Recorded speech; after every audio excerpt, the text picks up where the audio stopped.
Okay, YouTube, we got a 2017 Zx10. We're about to put a Brox alien head on here, replace the M4. Brox always does such a nice job.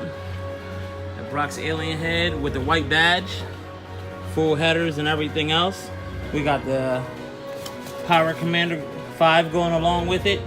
I'll try to go ahead and run it down the installation as I do it. First thing we're gonna do is remove all these fairings,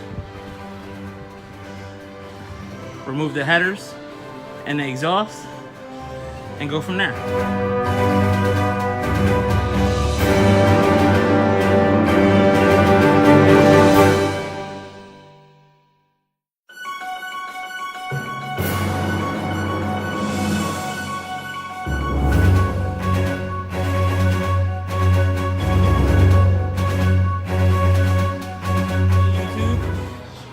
Well, the Brox exhaust is finished.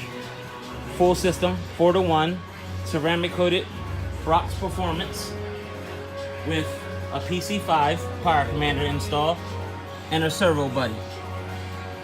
Now, time for the first startup after install.